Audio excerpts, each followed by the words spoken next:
Hello there, Ian here once again, and it's wonderful to be able to be with you. And I hope this is catching you happy, healthy, strong, and safe.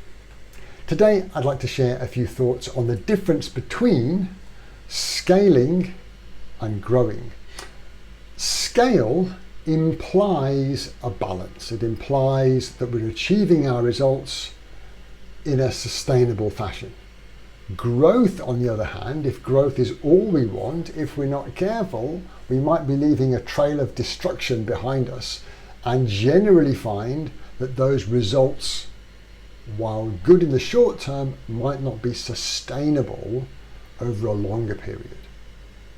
To put it in personal terms, let's just say that you wanted to run a marathon, train to run that classic 42-kilometer distance.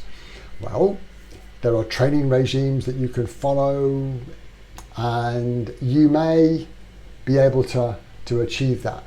But if you don't balance that with recovery, nutrition, looking after your joints, you could achieve your goal at the risk of serious injury if you're not careful. So we have to achieve the goal in a balanced way so that we can get to the next goal and the one after that and not suffer injury. In a business sense, we often see a balance in financial terms. We need to have a healthy balance sheet and profit and loss. We need to have healthy people and healthy processes. To illustrate that point in the company setting, one of my favorite examples is a company that installs and services high-end office electronic equipment, high-end copiers and scanners, those types of things. Now, the leadership had determined that one of their key goals was to improve the cash performance. It was a cash goal for that year. So they set about improving the cash performance. But the balancing element was we want to improve the cash performance but make sure that customer satisfaction is equally high. It was high already, but they didn't want it to drop even a tiny bit while they saved the cash. So how did they do it? The theory was that engineers that would go out and service these machines would put in new parts to get the machine up and running, get the customer back online, and get to their next call.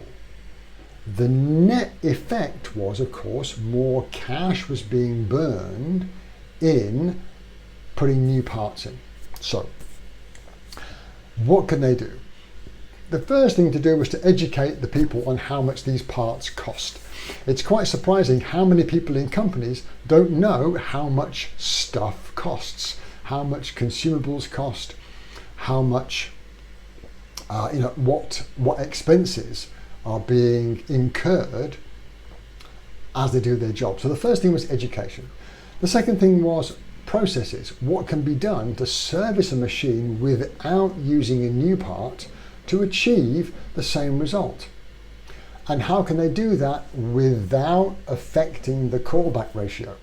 They also had engineers call in or mail in on a daily basis how many parts they'd used of which type that day.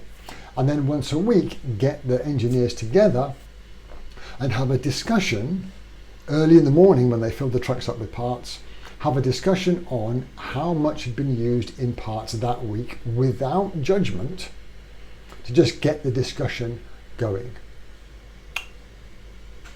Condensing the story to the end, huge, I think they halved the amount of cash spent on a monthly basis, which was a huge saving in the amount of cash that improved the balance sheet performance. But on the other side of the equation, the customer satisfaction didn't vary.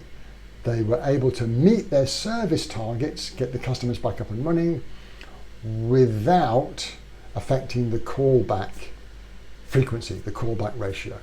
So that is a great example of how to scale rather than just grow, to improve your performance without upsetting the customers and the people that work for you. I really hope that did make sense. Growth is okay. We need to grow, but scaling is the way we grow in a sustainable fashion. The people side of the business and the process side of the business must be in balance. I really hope that did make sense. Maybe gave you a few ideas, and I'll look forward to sharing with you again soon. And until then, stay happy, healthy, strong, safe, and look after each other.